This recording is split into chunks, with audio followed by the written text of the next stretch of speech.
saya mau katakan, saya dapat membuktikan kerasulan dan kenabian Nabi Muhammad SAW. Saya bisa membuktikan bahwa Al-Quran itu adalah firman Allah. Saya berhenti jadi Islam jika saya tidak bisa membuktikan Nabi Muhammad SAW itu adalah seorang Nabi. Nah, saya mau katakan bahwa saya mengutip juga dari guru saya. Kita berbicara Al-Quran karena harus dibuktikan bahwa Al-Quran itu betul-betul firman Allah, betul-betul mukjizat Al-Quran itu. Cara membuktikan, saya pegang kedua kitab suci. Di sebelah kanan saya Al-Quran, di sebelah kiri saya, ini dua-duanya Al-Quran. Di sebelah kiri saya misalnya kitab suci lain. Atau yang menjadi pembanding adalah Bible. Ya. Sebentar saya naikin dulu. Di sini. Di sebelah kanan saya Al-Quran, di sebelah kiri saya Bible. Al-Quran yang saya pegang, yang saya imani. Ya. Tidak satu ayat pun di dalam Al-Quran tercampur dengan ucapan manusia. Muhammad SAW sekalipun. Ya. Muhammad SAW sekalipun. Ya. Al-Quran ini, Bible yang saya pegang, ini Al-Quran. Di sebelah kanan saya Al-Quran. Tidak satu ayat pun di dalam Al-Quran tercampur ucapan manusia Muhammad sekalipun. Kalau saja ini tercampur dengan ucapan Nabi Muhammad, maka saya tidak memilih menjadi Islam. Sehingga kemudian di dalam iman Islam adalah firman Allah disebut Al-Quran, ucapan Nabi disebut dengan hadis. Jadi tidak tercampur di dalam Al-Quran itu ucapan manusia dengan ucapan Allah Subhanahu wa Ta'ala. Sekarang Bible.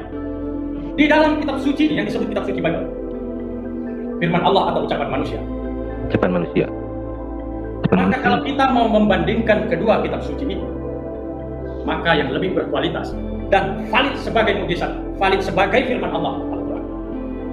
Bahkan Al-Quran kitab suci yang saya pegang ini, Allah Subhanahu wa Ta'ala memberi challenge kepada seluruh manusia. Silakan bagi manusia, jika meragukan ini sebagai firman Allah, buatlah satu ayat yang sama dengan Al-Quran. Tuh, kita ditantang oleh Al-Quran, ditantang oleh Allah. Tidak, sudah 1400, sudah 1500 tahun, tidak ada satu manusia pun yang sanggup mendapatkan kesalahan di dalam Al-Quran. Tidak ada satu manusia pun yang sanggup membuktikan satu ayat di dalam Al-Quran merupakan ucapan manusia. Mujizat, bro. Ini terbukti mujizat, cuy.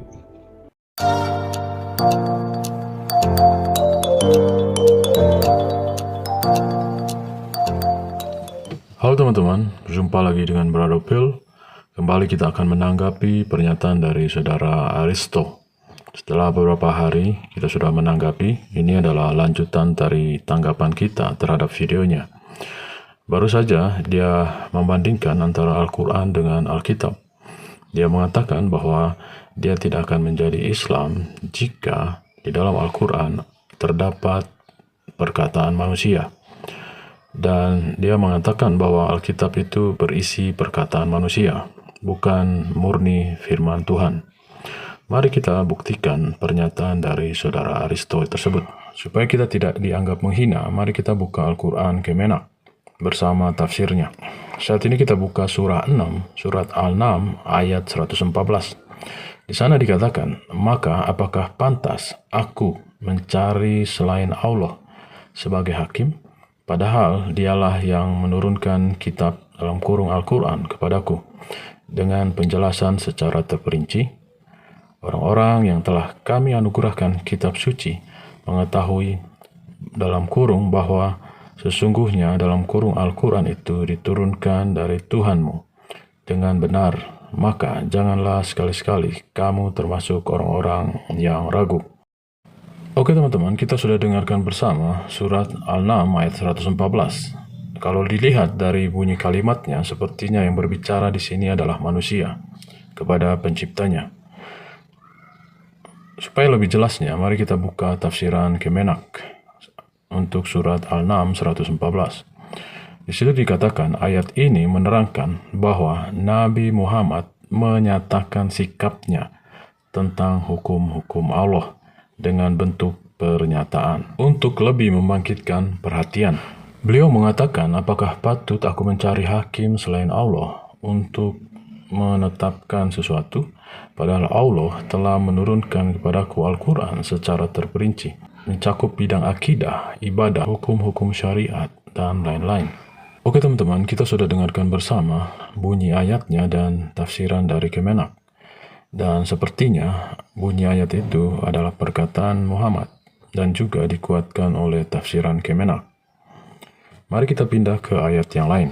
Kali ini kita membuka surah 27 ayat 91. Di sana dikatakan, sesungguhnya aku dalam kurung Muhammad hanya diperintahkan untuk menyembah Tuhan negeri ini dalam kurung Mekah yang telah menjadikannya suci dan memiliki segala sesuatu. Aku diperintahkan agar masuk ke dalam golongan orang-orang Muslim. Saya pikir tidak perlu ahli tafsir untuk menafsirkan siapa yang berbicara di sini. Di dalam ayat ini menjelaskan sesungguhnya aku dalam kurung Muhammad. Artinya yang berbicara di sini adalah Muhammad.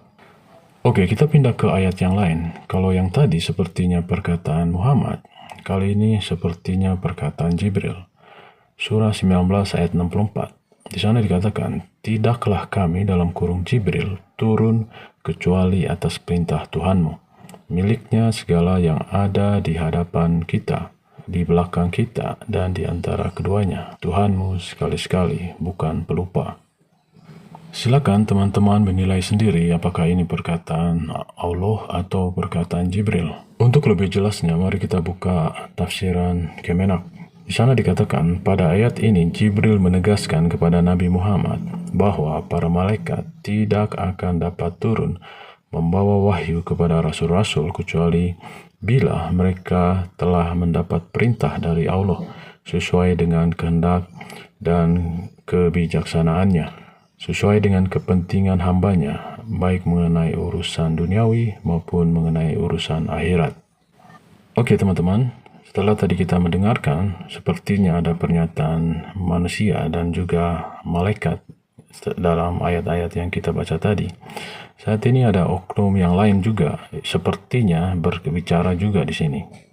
Mari kita buka surah 72 ayat 12. Di sana dikatakan, sesungguhnya kami yakin bahwa kami tidak akan mampu melepaskan diri dalam kurung dari kekuasaan Allah di bumi dan tidak pula dapat lari melepaskan diri darinya. Untuk mengetahui siapa yang berbicara di ayat ini, mari kita baca tafsiran Kemenak. Tafsiran surah Al-Jin ayat 12. Di sana dikatakan, jin-jin itu menjelaskan bahwa mereka yakin tidak akan terlepas dari genggaman Allah dimanapun mereka berada di dunia ini, dan juga tidak dapat melepaskan diri. Allah Maha menguasai jin-jin itu di mana saja mereka berada, dan tidak ada jalan untuk melarikan diri daripadanya.